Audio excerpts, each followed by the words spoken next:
Hey, curious minds, get ready for mind-blowing facts about animals, science, and more. From surprising talents to bizarre discoveries, this video is packed with fun you won't believe. Sit back, relax, and let's dive into the unexpected.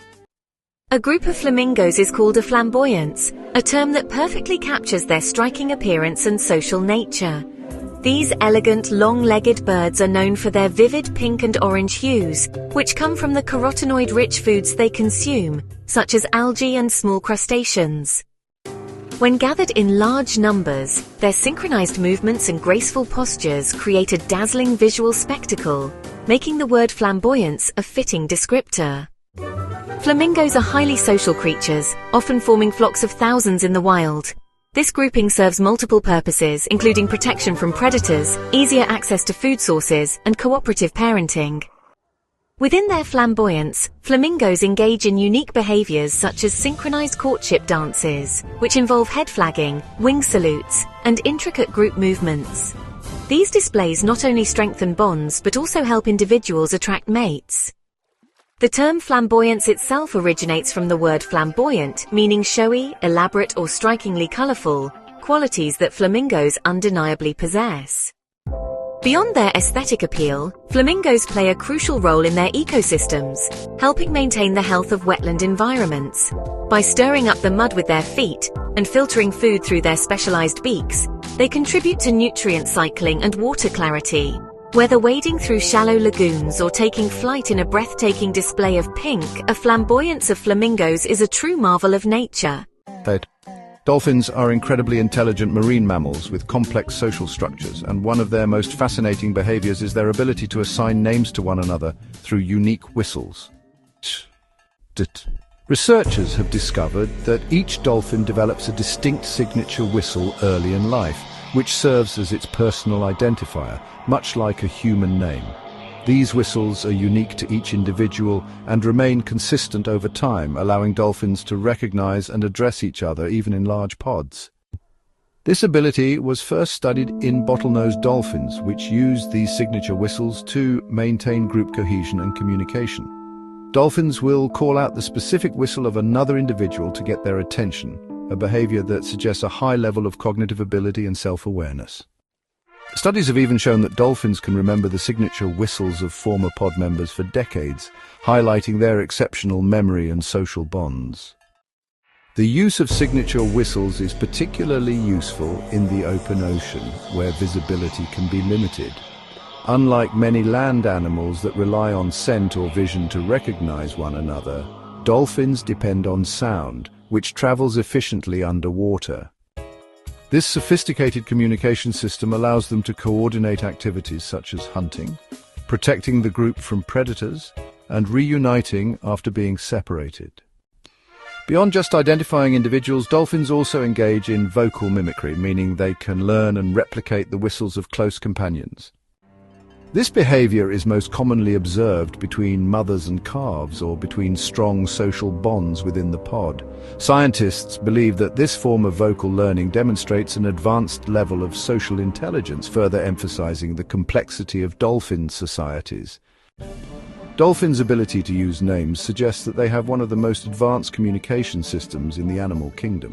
While their language is still being studied, the discovery of signature whistles has provided valuable insight into the cognitive and social capabilities of these remarkable creatures.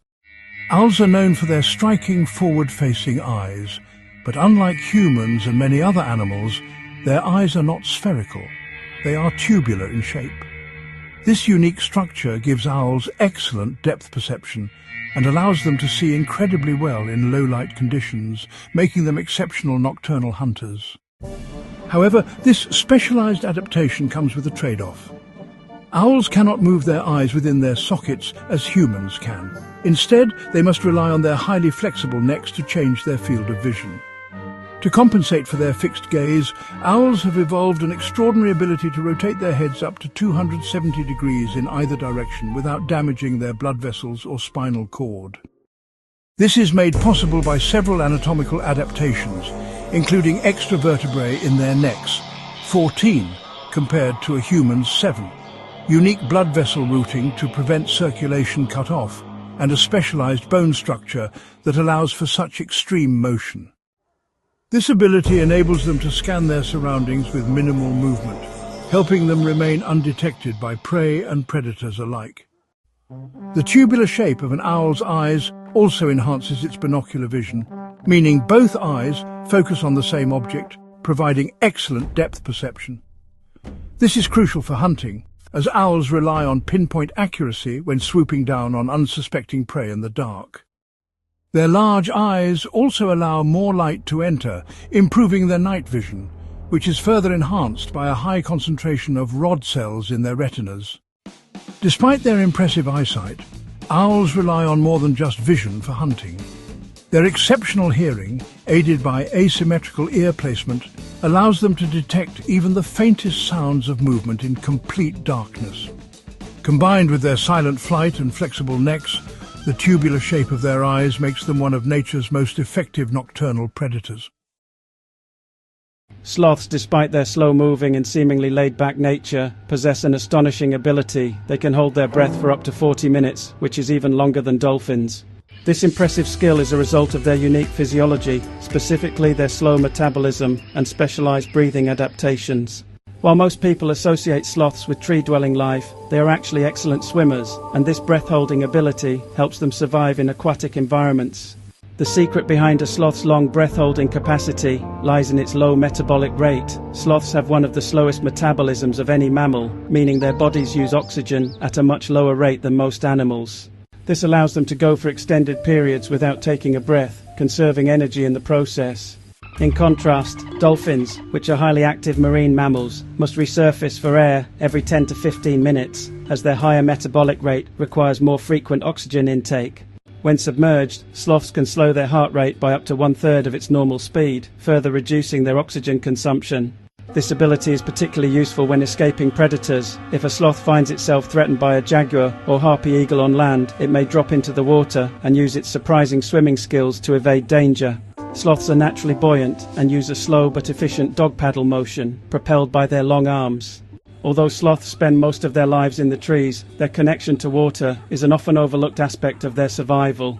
Their long breath-holding ability is just another example of how these fascinating creatures have evolved to thrive in their slow-paced, energy-conserving lifestyle. It's a reminder that even the most unassuming animals can have some of the most incredible adaptations.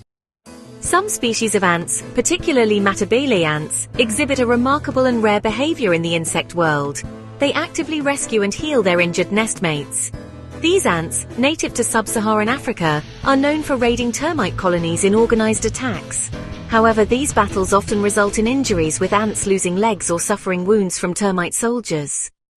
Instead of abandoning their wounded, Matabele ants have evolved a unique triage system where they carry injured comrades back to the nest for treatment, a behavior rarely seen in insects. When an ant is injured, it doesn't simply lie there helplessly. Studies have shown that wounded ants release distress pheromones, signaling nearby nestmates for help. Healthy ants respond by carefully inspecting the injured individual, and if the wounds are not too severe, they carry them back to the nest rather than leaving them behind. This contrasts sharply with many other social insects such as bees or wasps, which usually abandon or even kill injured members to maintain colony efficiency. Back in the nest, the injured ants receive a form of ant medical care. Their nestmates use their mouthparts to clean and lick the wounds, which scientists believe helps prevent infections by removing dirt and pathogens. This behavior significantly increases the survival rate of injured ants. About 90% of treated ants survive, compared to a nearly 80% fatality rate for those left untreated. Even more astonishing, some injured ants can fully recover and return to battle, demonstrating the effectiveness of this communal healthcare system. This healing behavior is an evolutionary advantage for Matabele ants. Because these ants specialize in high-risk termite raids, losing too many soldiers in battle would severely impact the colony's ability to gather food. By rescuing and treating their wounded, they maintain their numbers and increase their chances of survival. This unique form of cooperative care is one of the few known examples of medical treatment in the animal kingdom, highlighting just how complex and intelligent ant societies can be. Some jellyfish possess an astonishing ability that defies the natural aging process. They are biologically immortal. The most well-known example is Turritopsis dohrnii, often referred to as the immortal jellyfish. This tiny, transparent species, native to oceans around the world, has developed a unique survival mechanism that allows it to reverse its aging process and start its life cycle anew under certain conditions. Unlike most organisms that grow old and eventually die, Turritopsis dohrnii can revert its adult cells back into an earlier stage of development, essentially returning to its polyp form, the jellyfish equivalent of infancy. This process, known as transdifferentiation, enables the jellyfish to escape death and begin its life cycle again, potentially repeating this process indefinitely.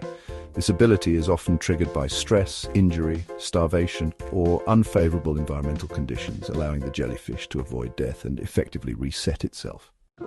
While this biological trick grants Turritopsis dohrnii theoretical immortality, it doesn't make it invincible. These jellyfish can still fall victim to predators, disease, or environmental changes, which ultimately limit their lifespan in the wild.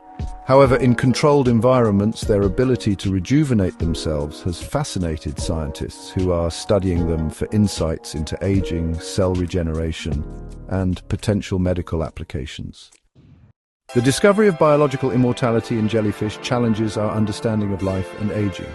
While humans and most animals experience cell deterioration and death as an unavoidable part of existence, Turritopsis dohrnii has evolved to sidestep this process entirely, offering a glimpse into a potential future where aging might one day be slowed or even reversed. A shrimp's heart is uniquely positioned in its head, a fascinating anatomical quirk that sets it apart from many other creatures. While it might seem unusual, this placement actually makes sense when considering a shrimp's body structure and circulatory system. Shrimp belong to the arthropod family, which means their bodies are divided into segments. Unlike vertebrates, whose organs are typically housed in the chest or abdomen, shrimp have an exoskeleton and a compact, efficient internal layout. Their body is divided into two main parts: the cephalothorax, which is the head and thorax fused together, and the abdomen or tail.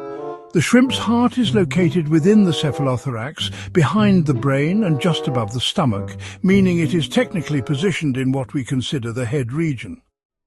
This placement is essential for the shrimp's open circulatory system, where blood or hemolymph is pumped through the body cavity rather than confined to blood vessels.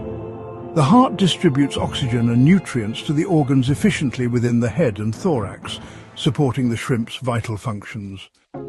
Since the majority of a shrimp's critical organs, including its brain, stomach and gills, are also located in the cephalothorax, having the heart in close proximity helps with circulation and metabolic efficiency. Though the phrase "a shrimp's heart is in its head" might sound poetic or even symbolic, it's actually a biological adaptation that supports the shrimp's survival.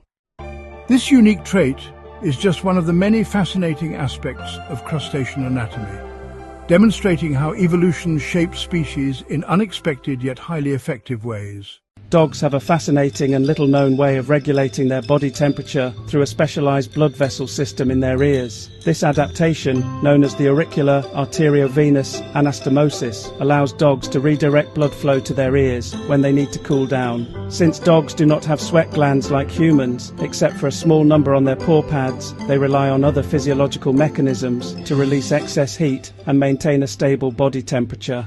The thin skin and blood vessels in a dog's ears play a crucial role in this cooling process. When a dog gets too warm, more blood is directed to the ears, where the increased surface area helps dissipate heat more efficiently.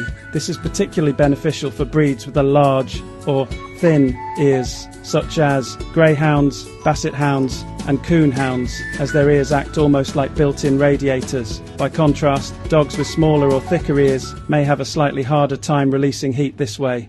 In addition to this ear-based cooling system, dogs primarily rely on panting to regulate their temperature. Panting helps evaporate moisture from the tongue, nasal passages and lungs, which in turn cools their body. However, during extreme heat or strenuous activity, the ability to release heat through the ears becomes an important secondary mechanism, allowing for more efficient heat dissipation in hot conditions. Understanding this unique adaptation can help dog owners better care for their pets, especially in warm weather. Making sure your dog has access to shade, water, and proper ventilation can assist in keeping them cool, especially for breeds with smaller ears that may not have as efficient a cooling system. This hidden feature of canine biology is just one of the many ways dogs have evolved to adapt to different environments while staying active and healthy. Crows are among the most intelligent birds on the planet, and one of their most fascinating abilities is their capacity to recognize human faces, and even remember them for years. Studies have shown that crows can distinguish between individual humans, associate them with positive or negative experiences, and adjust their behavior accordingly. This advanced cognitive skill places them on par with great apes, dolphins, and even young children in terms of problem solving and memory. One of the most famous studies on this ability was conducted by researchers at the University of Washington. Scientists wore distinctive masks while capturing and tagging wild crows for research. Even years later, when people wore those same masks, the crows sounded alarm calls, mobbed the individuals, and warned other crows in the area. This suggested not only a long memory, but also the ability to communicate danger to their peers. Crows don't just recognize threats, they also remember those who treat them well. People who regularly feed crows or show kindness have been known to be rewarded with small gifts like shiny objects, twigs, or bits of food. This ability to distinguish friend from foe suggests that crows possess complex emotions and social intelligence, much like humans do. Their capacity for holding grudges is not just individual, but social, as crows have been observed passing knowledge of dangerous humans to their offspring and other members of their group. This means that if you upset a crow, you may have an entire murder of crows watching you for years to come. Their remarkable memory and ability to share information highlight their advanced problem-solving skills and deep social bonds, making them one of the most intelligent birds in the animal kingdom. Some species of ants have evolved an astonishing and gruesome defense mechanism: self-destruction. Known as exploding ants, these insects can rupture their own bodies to release a toxic, sticky substance that entangles and poisons their enemies. This self-sacrificial act, seen in species like Colobopsis explodens, is a prime example of altruistic defense, where individual ants give up their lives to protect the colony. The process works through specialized enlarged glands filled with a yellow, sticky, toxic secretion. When an enemy, such as another insect or a rival ant colony, attacks, an exploding ant contracts its body violently, causing its exoskeleton to tear open. This rupture releases the toxic goo, which immobilizes and deters the attacker, while also marking the area with a chemical warning for other ants. The explosion is fatal to the sacrificing ant, but it can effectively save the rest of the colony from invasion. Scientists studying Colobopsis explodens have observed that only certain worker ants possess this explosive ability, while others take on different roles like foraging or guarding the nest. This specialization highlights how ant colonies function as highly organized superorganisms, where individuals work collectively for the survival of the entire group. The ability to explode is not just random. It is triggered only in extreme threats, ensuring the sacrifice is made only when necessary. This incredible defense mechanism showcases the extreme adaptations found in the insect world. While dramatic, it is an effective strategy that helps protect the colony from predators and rival ants. The study of exploding ants continues to reveal fascinating insights into cooperative behavior, chemical warfare, and evolution, proving that even the smallest creatures can develop some of the most shocking survival tactics in nature. During World War II, the Allies knew that successfully invading Nazi-occupied France required more than just military strength. They needed deception. This led to Operation Fortitude, a large-scale ruse designed to convince the Germans that the main Allied invasion would take place at Pas-de-Calais rather than Normandy, where the real D-Day landings were planned. The operation was part of a broader deception strategy called Operation Bodyguard, which aimed to mislead the German High Command about the time, location, and strength of the invasion forces. By tricking the enemy into defending the wrong area, the Allies could reduce resistance in Normandy, giving them a better chance at establishing a foothold in Europe. One of the most remarkable aspects of Operation Fortitude was the use of an entirely fake army, known as the 1st US Army Group, FUSEC. This fictional force, supposedly led by General George S. Patton, consisted of inflatable tanks, wooden aircraft, and even fake landing craft positioned in southeastern England near Dover. The British even went so far as to create phony radio traffic mimicking what a real army would transmit, and they staged troop movements to make it appear as though a major invasion force was gathering. German reconnaissance aircraft that managed to fly over the area saw what looked like a massive military build-up, reinforcing the deception. A key figure in this operation was Juan Pujol Garcia, a Spanish double agent known as Garbo by the British. Pujol had infiltrated German intelligence and convinced them he was a loyal Nazi spy while secretly working for the Allies. Throughout the build-up to D-Day, he fed the Germans carefully crafted misinformation, making them believe that the Normandy landings were just a distraction and that the real attack would come later at Pas-de-Calais. Even after the D-Day invasion began on June 6, 1944, he continued to persuade the Germans to keep their forces in Calais, expecting another assault. This delayed their ability to send reinforcements to Normandy, giving the Allies crucial time to establish themselves. The success of Operation Fortitude had a profound impact on the outcome of the war. Because of the deception, Hitler held back several divisions, including some of his most experienced troops, expecting a second invasion at Calais that never came. This strategic miscalculation allowed the Allies to push inland from Normandy with far less resistance than they would have faced otherwise. The combination of physical deception, like inflatable tanks and fake bases, electronic deception such as false radio chatter, and human deception, like Pujol's misinformation, made Operation Fortitude one of the most successful military ruses in history. It serves as a testament to the power of intelligence, deception, and psychological warfare in shaping the course of history. During the height of the Cold War, the CIA explored increasingly bizarre methods of espionage, leading to one of the strangest intelligence projects in history, Acoustic Kitty. The idea was to turn ordinary house cats into covert listening devices by surgically implanting tiny microphones and radio transmitters inside their bodies.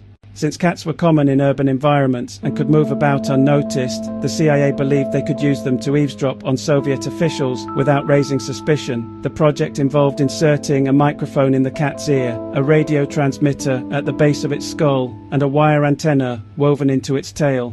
The program, which reportedly cost millions of dollars, involved extensive research into cat behavior. The CIA hired animal behaviorists to train the cats to move on command, a task that proved far more difficult than anticipated. Unlike dogs, cats are naturally independent and uninterested in following instructions.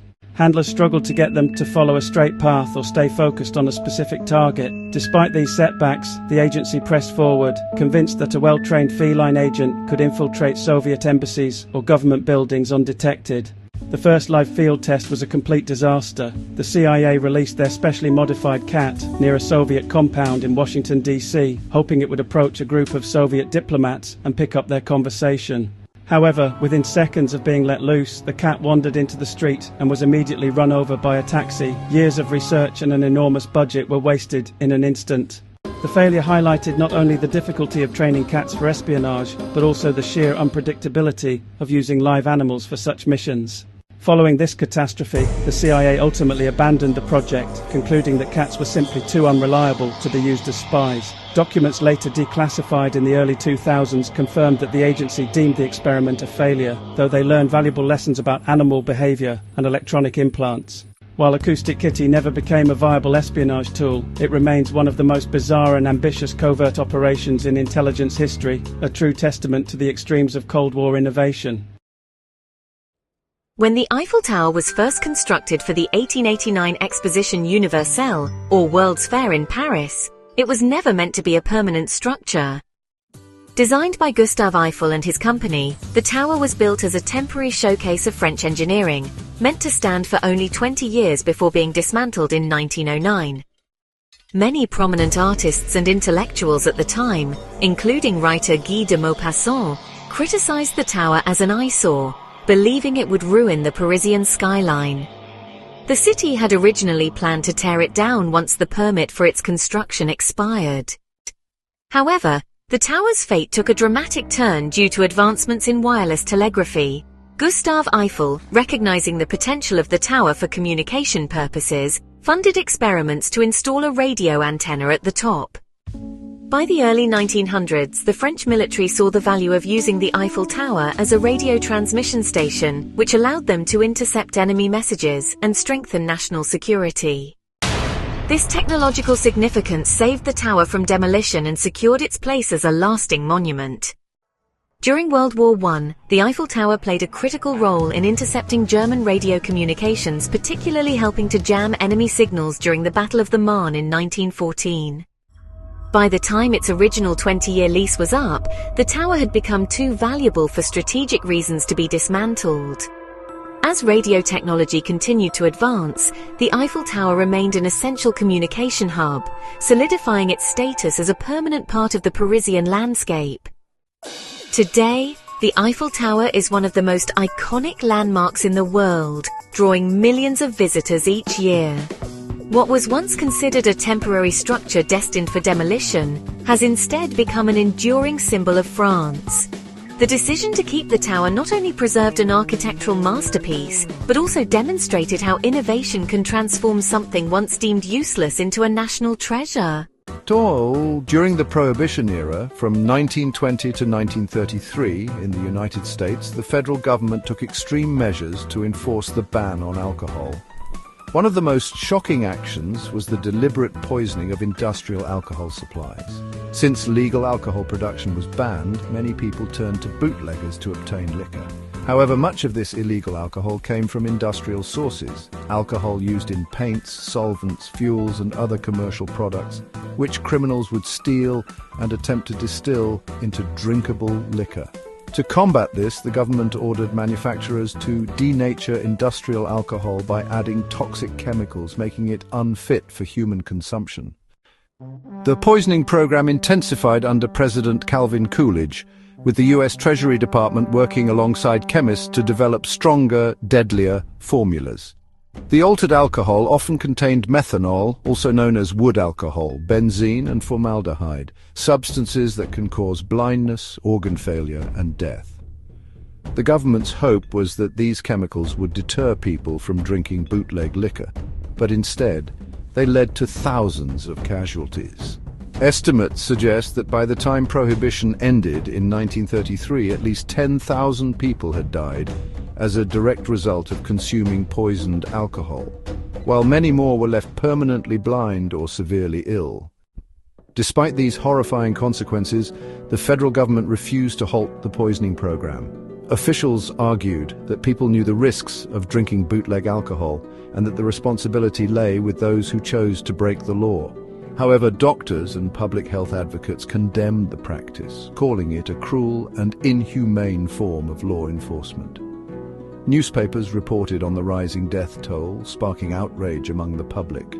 The policy ultimately did little to curb illegal drinking as people continued to seek out alcohol despite the dangers. When Prohibition was repealed in 1933 with the passage of the 21st Amendment, the government finally abandoned the poisoning program and legal alcohol production resumed. The era remains one of the most controversial chapters in US history, highlighting the unintended and often disastrous consequences of extreme government policies. What was meant to deter alcohol consumption instead led to mass poisoning, proving that prohibition measures can sometimes cause more harm than good. Before the invention of rubber erasers, people had a surprisingly simple yet effective way to remove pencil marks: breadcrumbs. In the 18th century and earlier, writers and artists would use, often slightly damp, to rub away graphite from paper. The soft, absorbent texture of bread made it an effective tool for lifting pencil marks without damaging the paper. However, breadcrumbs had some drawbacks. Easily leave behind bits of residue and could attract pests if not properly discarded. The transition from bread to rubber erasers happened by accident in 1770, when Edward Nairn, an English engineer, discovered that natural rubber, then called India rubber, could effectively erase pencil marks. According to historical accounts, Nairn had mistakenly picked up a piece of rubber instead of bread and found that it worked much better. Recognizing its potential, he began selling rubber erasers commercially. marking the beginning of a new era in writing and drawing tools.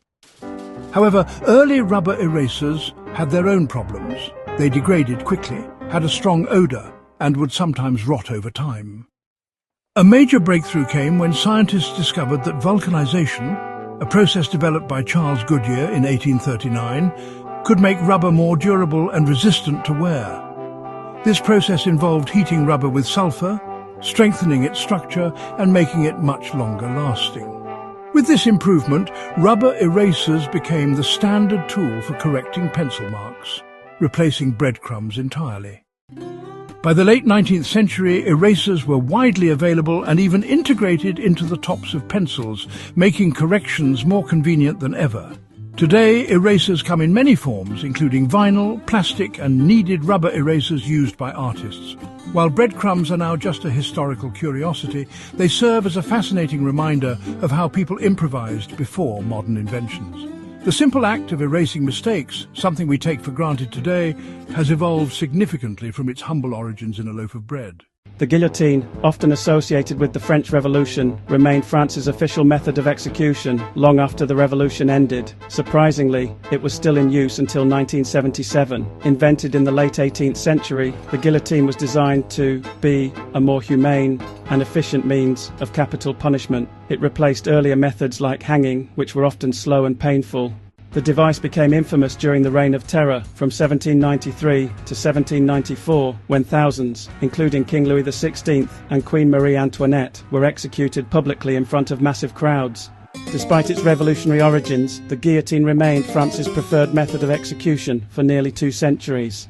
By the 20th century, many countries had abandoned public executions, but France continued to use the guillotine. While executions were no longer public after 1939, the guillotine was still employed in French prisons.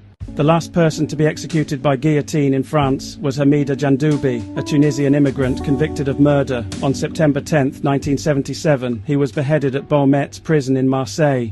Jandoubi's execution marked the final use of the guillotine in France and in the Western world. The continued use of the guillotine in the 1970s was increasingly controversial. By this time, many European nations had abolished the death penalty, and the idea of using such an old and gruesome method of execution seemed outdated. The execution of Jandoubi sparked public debate about whether France should maintain capital punishment at all. This debate, along with shifting political attitudes and growing opposition to the death penalty, led to its abolition in France in 1981 under President François Mitterrand. Today, the guillotine is seen as a symbol of France's revolutionary past, but its long history as an official execution method is often overlooked. Though many associate it with the 18th and 19th centuries, the fact that it was still in use during the late 20th century is a chilling reminder of how slow legal and cultural changes can be. The last use of the guillotine happened just 4 years before Star Wars: A New Hope premiered, highlighting how recently France was still carrying out executions using this historic device. One of the most fascinating stories from the life of Julius Caesar is the time he was kidnapped by pirates and actually demanded they increase his ransom because he believed he was worth more. This unusual event occurred in 75 BCE, when a young Caesar, then about 25 years old, was traveling across the Aegean Sea. While en route to study rhetoric in Rhodes, he was captured by a group of Cilician pirates, who were notorious for raiding ships and holding wealthy Romans for ransom.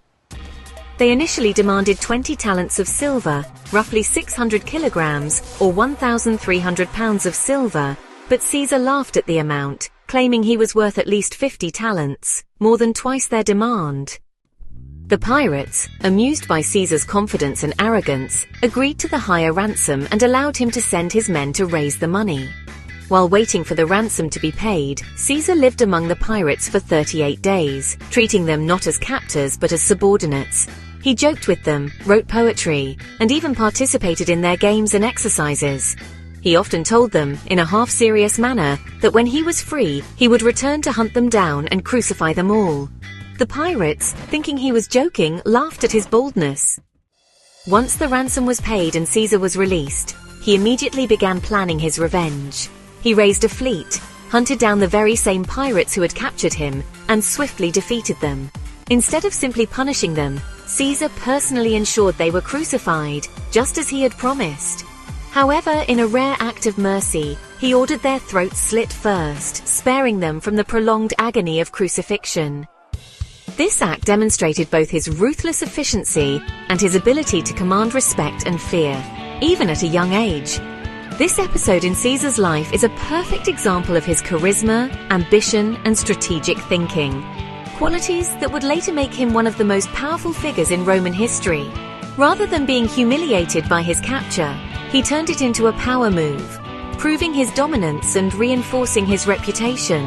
It was a glimpse into the leadership style that would eventually lead him to become dictator of Rome, forever altering the course of history. One of the most bizarre events in papal history occurred in 897 CE when Pope Stephen VI ordered the corpse of his predecessor, Pope Formosus, to be exhumed and put on trial in what became known as the Cadaver Synod, or Synodus Horrenda in Latin. Formosus had been pope from 891 to 896 CE, but after his death his political enemies, particularly Stephen VI, sought to discredit his legacy and erase his influence.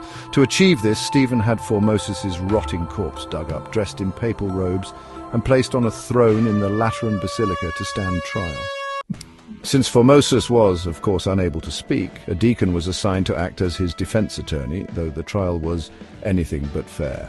Pope Stephen VI, driven by personal and political grievances, accused the dead pope of illegally ascending to the papacy, violating church law and committing perjury.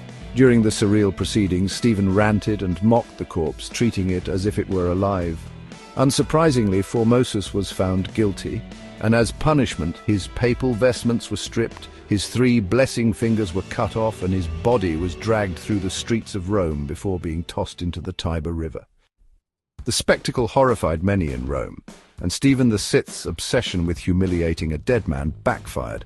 His behavior was seen as so excessive that it led to public outrage, and within a year he was imprisoned and later strangled to death by his own political enemies.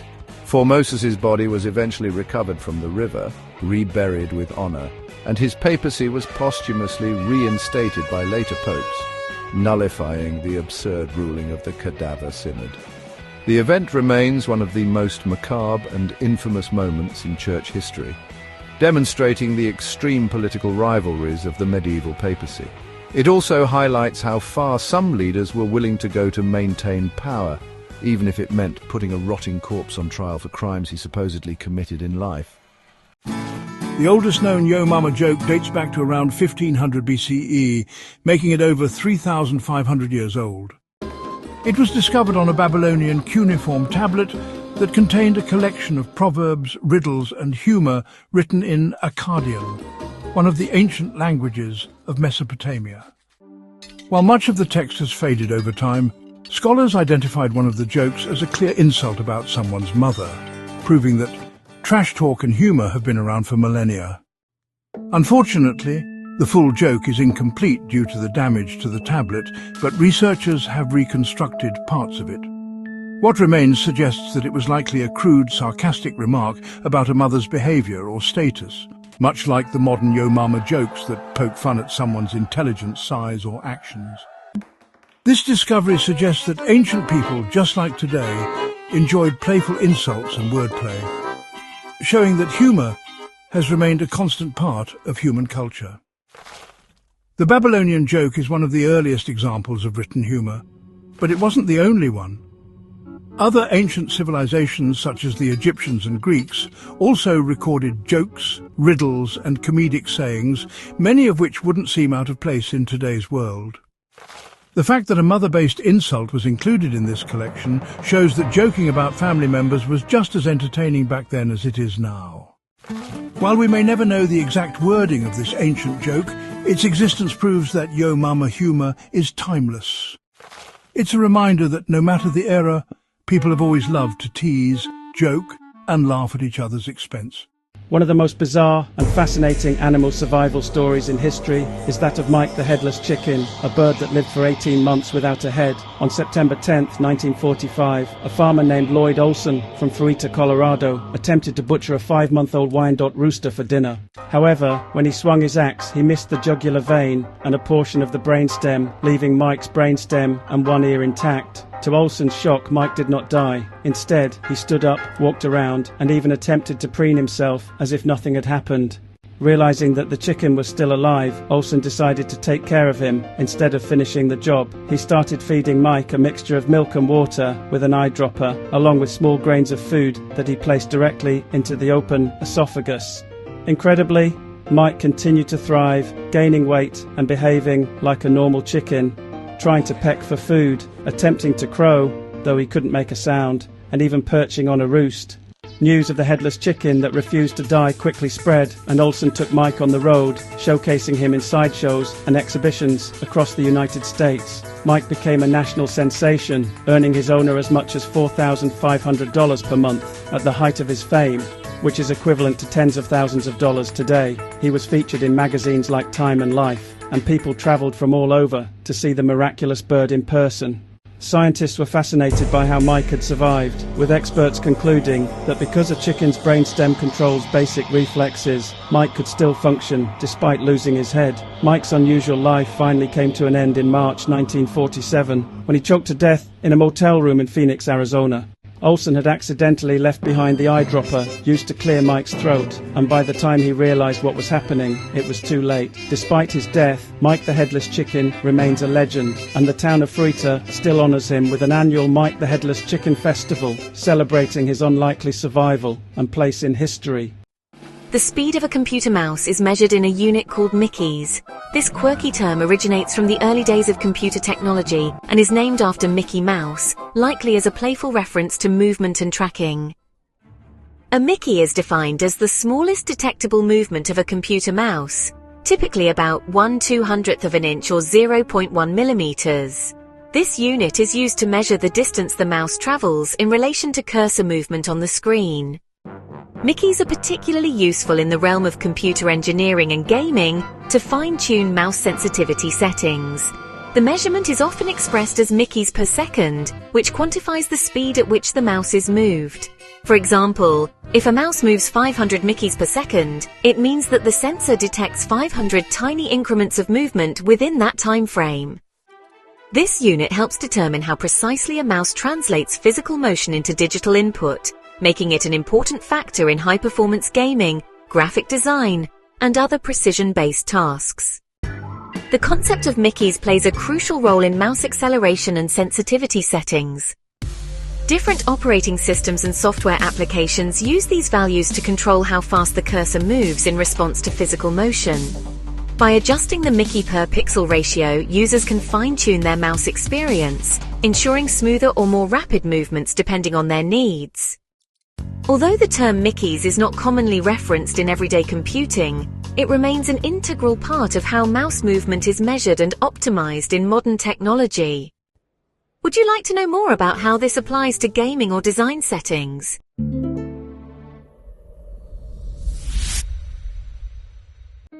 An octopus's tentacle, more accurately called an arm, is a marvel of nature, containing more neurons than a human brain.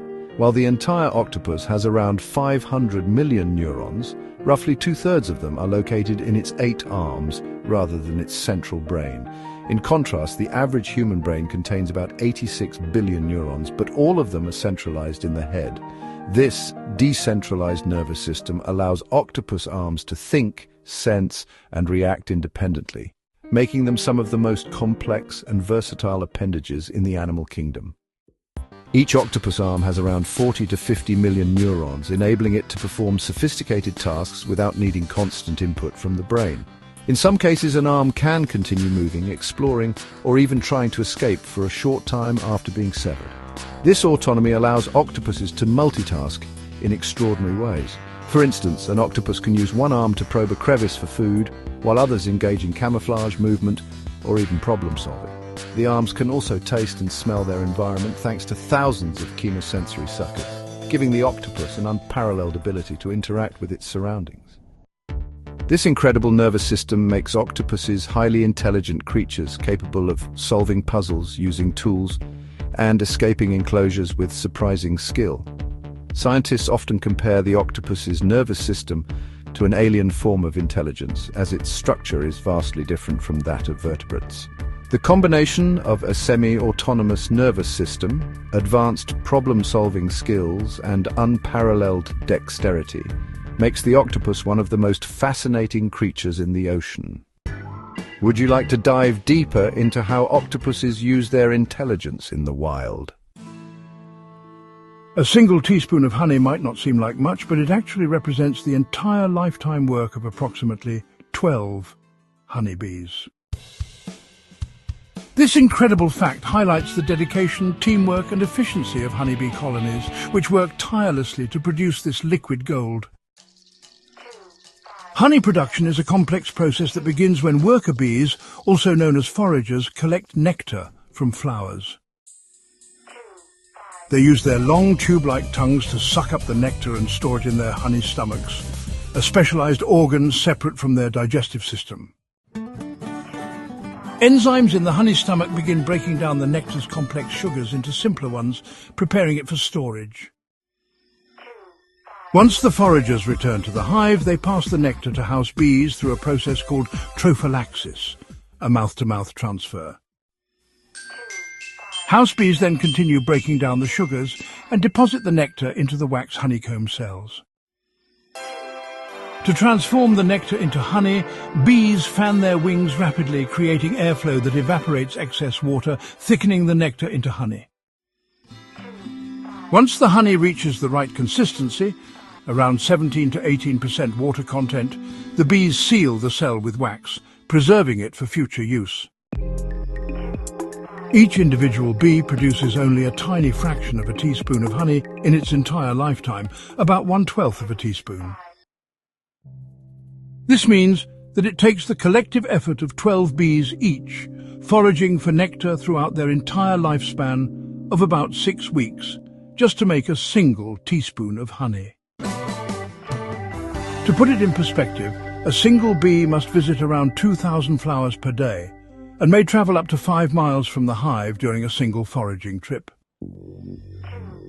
A healthy bee colony can contain 50,000 to 60,000 bees, working together to produce 30 to 100 pounds of honey per year. However, much of this honey is consumed by the bees themselves, providing them with energy to survive through the winter when flowers are scarce. Beekeepers carefully harvest only the excess honey, ensuring the hive has enough to sustain itself. The fact that it takes 12 bees a lifetime to produce just 1 teaspoon of honey underscores the importance of protecting honeybee populations. Bees not only make honey, but also play a critical role in pollination, helping plants, fruits and vegetables reproduce. With habitat loss, pesticides and climate change threatening bee populations, every teaspoon of honey is a reminder of the immense effort and contribution of these small but mighty creatures.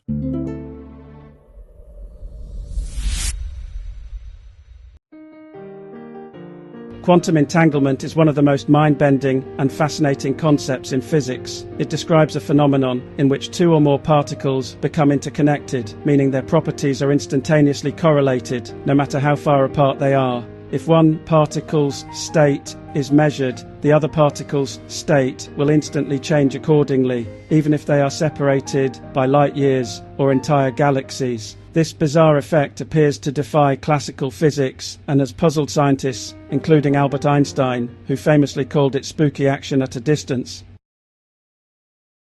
In the quantum world, particles such as electrons or photons can become entangled when they interact in a specific way. Once entangled, their quantum states, such as spin, polarization, or momentum, become linked, even if these particles are later separated by vast distances. Measuring the state of one will instantaneously determine the state of the other. For example, imagine two entangled electrons with opposite spins. If one electron is measured and found to have an up spin, the other electron's spin will immediately be down, no matter how far away it is. The key mystery here is that the second electron's spin isn't just determined at the moment of measurement. It seems to have been set instantly, defying the normal speed limits of communication, including the speed of light. Einstein was deeply skeptical of quantum entanglement. He and his colleagues, Boris Podolsky and Nathan Rosen, proposed the EPR paradox, Einstein-Podolsky-Rosen paradox, in 1935, arguing that quantum mechanics must be incomplete. They believed that hidden variables must exist, unseen information determining the state of each particle before measurement. However, in the 1960s, physicist John Bell developed Bell's theorem, which showed that no hidden variable theory could fully explain quantum entanglement. Experiments performed since then, most famously by Alana Specht in the 1980s, confirmed that entanglement is real and cannot be explained by classical physics alone. This meant that the universe operates in ways even stranger than Einstein had imagined. One of the most puzzling aspects of entanglement is its instantaneous nature. The fact that a particle's state changes across vast distances suggests some form of faster-than-light interaction. However, entanglement cannot be used for faster-than-light communication because no actual information is being sent. Only correlations between particles are observed when measurements are made. The results still appear random until both parties compare their data through conventional communication, which is limited by the speed of light. Although entanglement seems like a purely theoretical curiosity, it has real-world applications in emerging technologies. Quantum computing. Entanglement is key to quantum computers, allowing them to process information exponentially faster than classical computers. Quantum cryptography. Entangled particles enable ultra-secure communication, as any attempt to eavesdrop would disrupt the system and be immediately detected. Quantum teleportation. Scientists have successfully teleported quantum states using entanglement, a potential breakthrough for future quantum networks. Quantum entanglement challenges our fundamental understanding of reality. It suggests that the universe may be deeply interconnected, with information and influences extending far beyond classical space-time. Some theories even propose that entanglement could be linked to the fabric of space itself, hinting at deeper connections between quantum mechanics and gravity. While quantum entanglement remains one of the greatest mysteries in physics, its implications for technology, philosophy, and our understanding of reality are profound. As scientists continue exploring this phenomenon, we may uncover even more astonishing truths about the nature of the universe. The term computer bug is widely used today to describe software glitches and hardware malfunctions. But the origin of the phrase is quite literal. The first documented computer bug was an actual insect, a moth, discovered in 1947 inside a computer at Harvard University. This seemingly trivial event has since become a legendary moment in computing history. The bug was found in the Harvard Mark II, an early electromechanical computer used for complex calculations. This massive machine, which used relays, vacuum tubes and switches, was being operated by a team of engineers, including the renowned computer scientist Grace Hopper. One day the machine started experiencing unexplained errors. After some investigation, the engineers opened the computer's panels and discovered that a moth had become trapped inside one of the machine's relays, causing it to malfunction. The team carefully removed the moth and taped it into the computer's logbook with a note describing it as the first actual case of a bug being found. Although Grace Hopper is often credited with coining the term debugging due to this incident, the word bug had actually been used in engineering long before computers existed. Thomas Edison, for example, used the term in the late 1800s to describe mechanical issues in his inventions. However, the Harvard Mark II moth incident became the most famous use of the term in the context of computing, solidifying bug and debugging as standard technical jargon. Today, software bugs are an inevitable part of programming, but the concept of debugging, systematically finding and fixing errors, remains central to computing. The original moth is now preserved in the Smithsonian Institution, serving as a reminder of how even the tiniest creatures can influence technological history. While modern bugs are mostly coding errors rather than actual insects, the first bug remains a fascinating and humorous moment in the evolution of computing. It also highlights the ingenuity of early computer engineers, who had to physically inspect and repair machines in ways that today's programmers rarely need to do.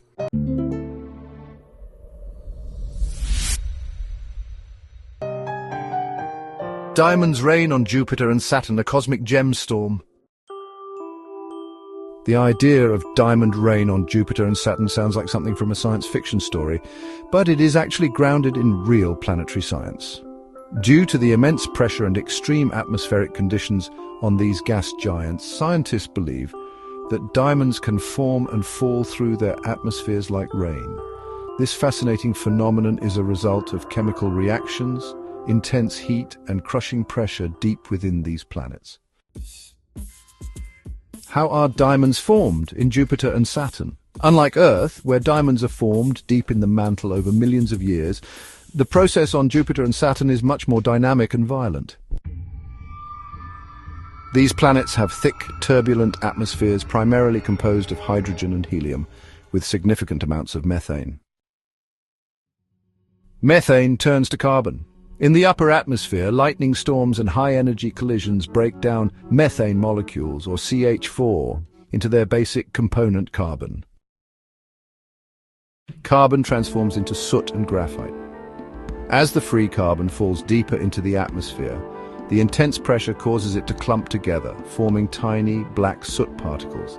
As these particles descend further, the pressure increases dramatically, reaching thousands of times the atmospheric pressure on Earth, causing the carbon to compress into graphite, just like the material found in pencils.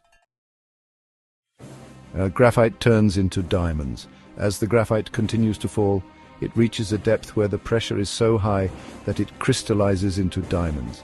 These diamonds can grow to impressive sizes, potentially reaching centimeters or even larger, before they continue sinking deeper into the planet. The fate of falling diamonds.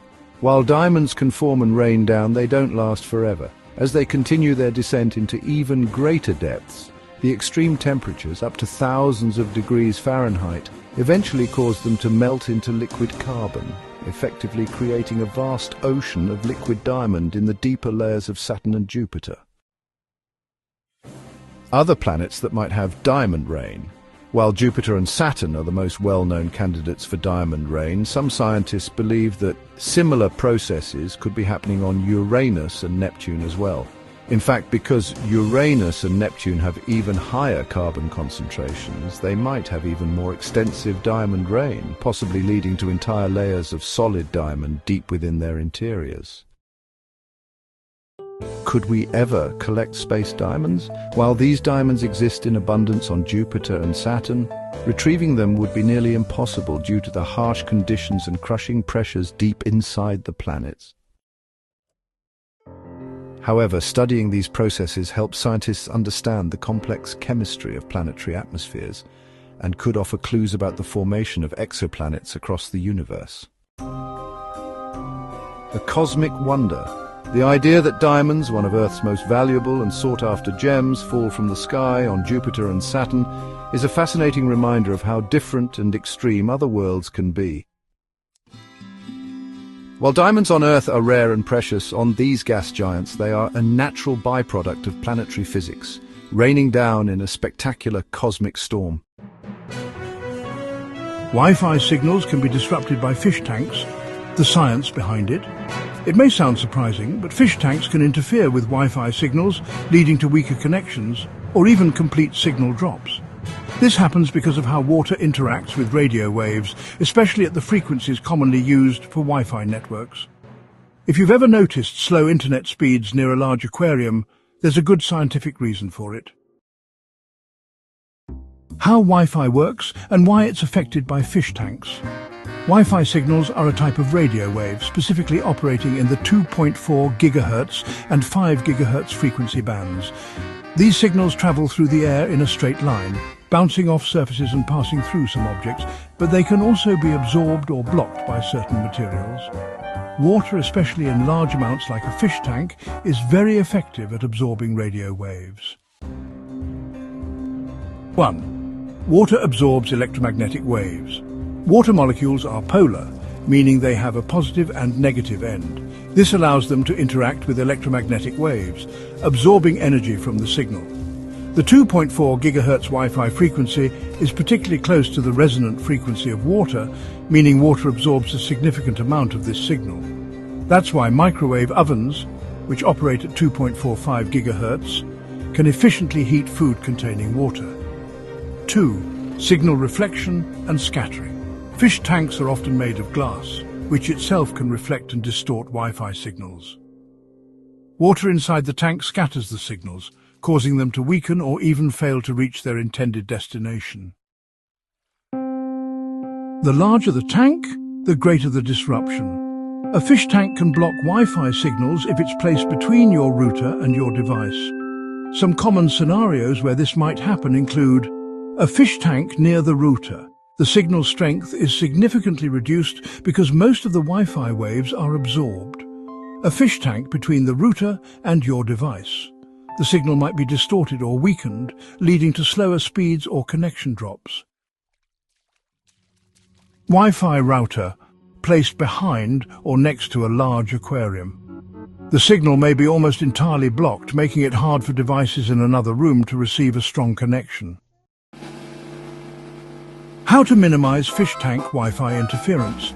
If you have a fish tank and notice Wi-Fi problems, here are some solutions. 1. Reposition your router. Place the router in a higher location, away from the fish tank. Avoid positioning it directly behind or next to the aquarium. 2. Use the 5 GHz band. The 5 GHz Wi-Fi band is absorbed by water less efficiently than 2.4 GHz, meaning it may perform better in homes with large aquariums. However, 5 GHz signals have a shorter range, so their effectiveness depends on your home layout. 3. Upgrade to a mesh network. Mesh Wi-Fi systems use multiple nodes to distribute signals around obstacles like fish tanks. This helps improve connectivity in tricky environments with many obstructions. 4. Use a wired connection. If your router is near your fish tank, consider using Ethernet cables for devices that require a stable connection. A quirky yet real Wi-Fi challenge. While it may sound strange, the science behind Wi-Fi and water interactions makes it clear why large bodies of water, including fish tanks, can disrupt wireless signals. Understanding this can help improve home Wi-Fi performance and ensure that both your internet connection and your fish stay happy.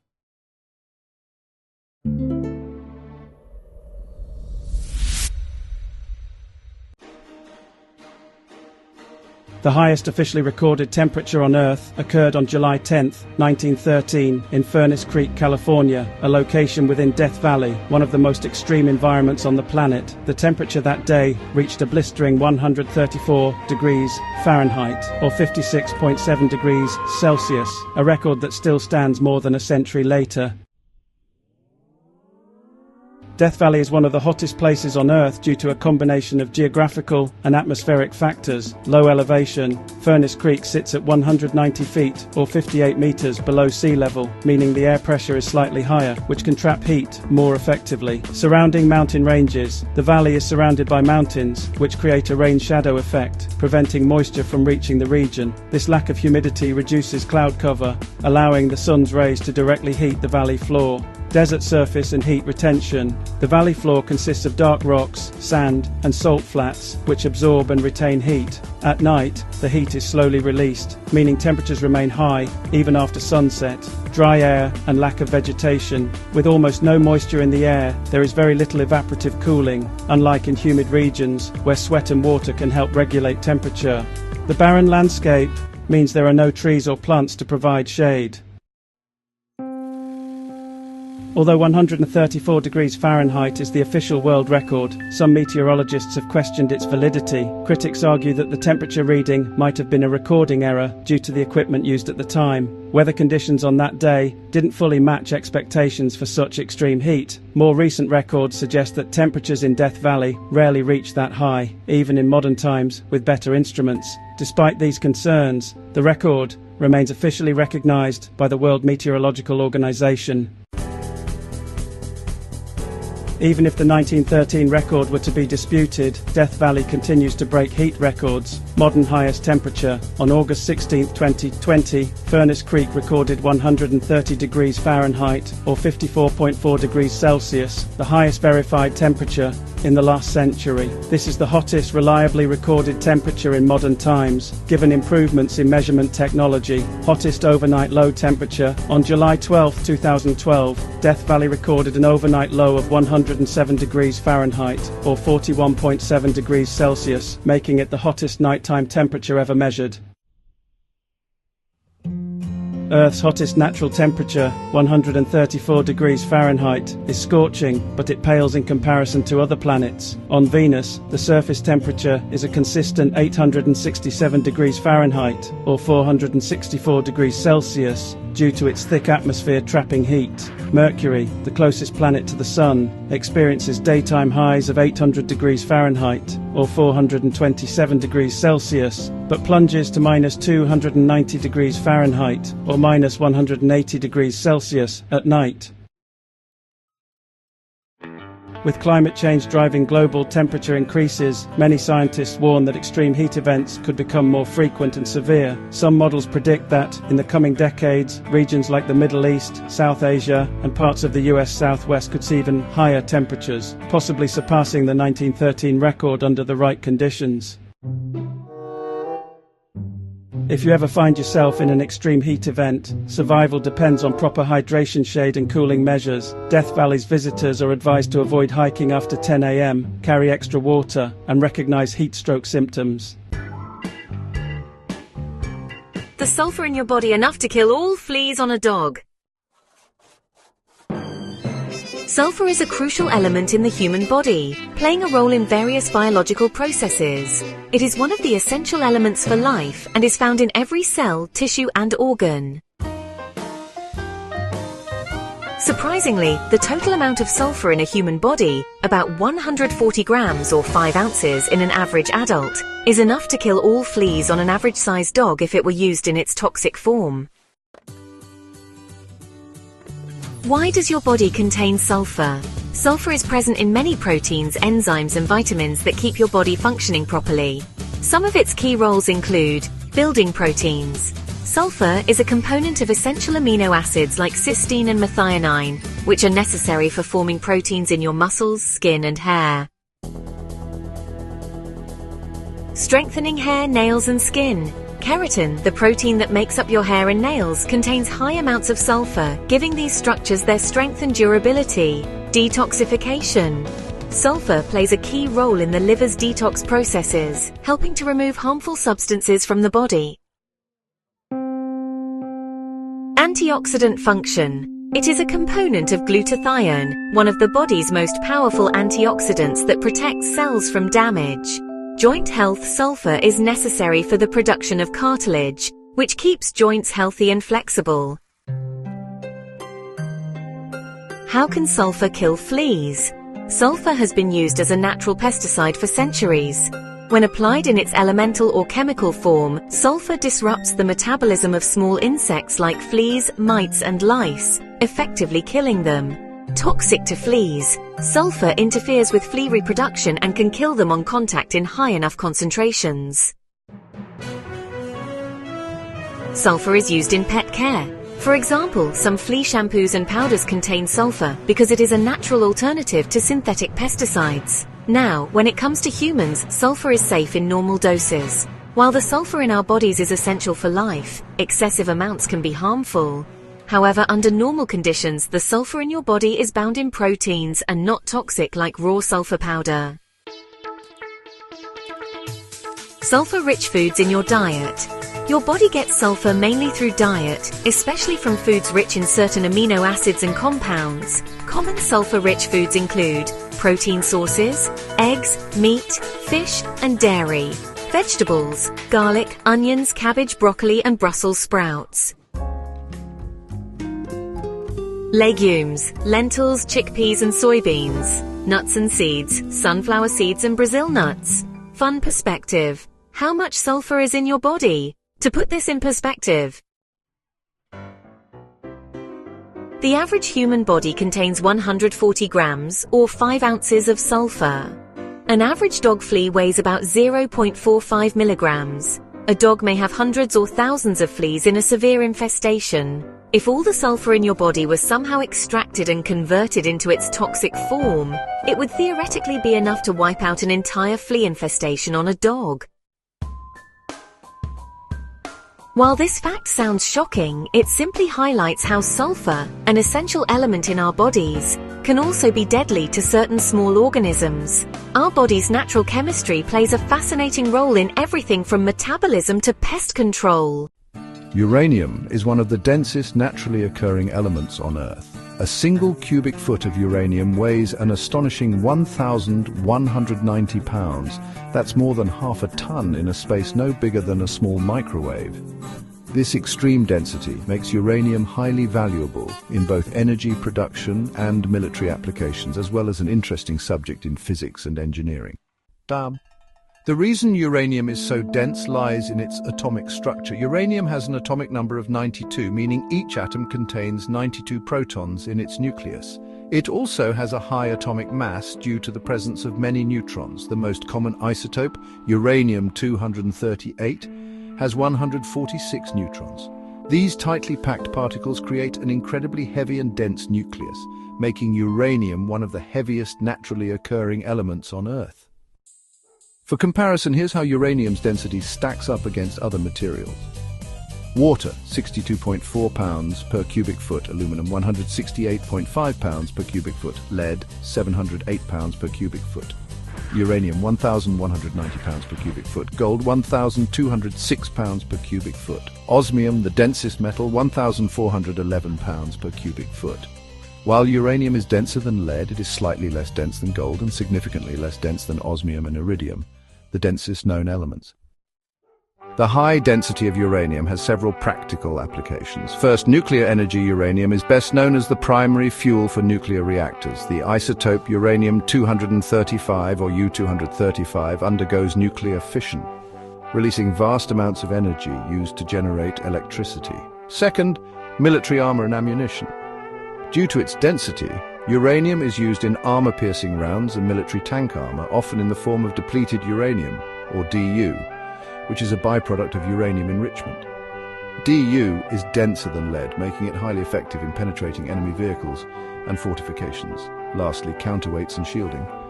Because uranium is both extremely dense and capable of blocking radiation, it is used in counterweights for aircraft, as well as in radiation shielding for medical and industrial applications. To put 1,190 pounds per cubic foot into perspective, a cubic foot of uranium weighs as much as a grand piano or a polar bear. If you had a gallon-sized block of uranium, it would weigh around 150 pounds, about as much as an average adult human, and a basketball-sized piece of uranium would be nearly 200 pounds, almost impossible to lift. Despite being radioactive, natural uranium emits low levels of radiation and is not highly dangerous to handle in solid form. The real dangers arise when uranium is inhaled or ingested, as radioactive particles can damage cells and increase cancer risks over time. Additionally, uranium's extreme weight means handling large amounts can pose physical dangers due to its sheer mass. Uranium's remarkable density makes it one of the heaviest and most fascinating elements on Earth. Whether used for nuclear power, military applications, or industrial purposes, its sheer mass and atomic structure make it a truly unique and valuable resource. Despite its radioactive nature, uranium continues to be a crucial element in both energy production and scientific research, shaping modern technology and global industries. Thanks for watching. We hope you enjoyed these incredible facts. If you found them fascinating, there's so much more to discover. Stay tuned for our next video, where we uncover even more mind-blowing facts about the world around you. You won't believe what's next.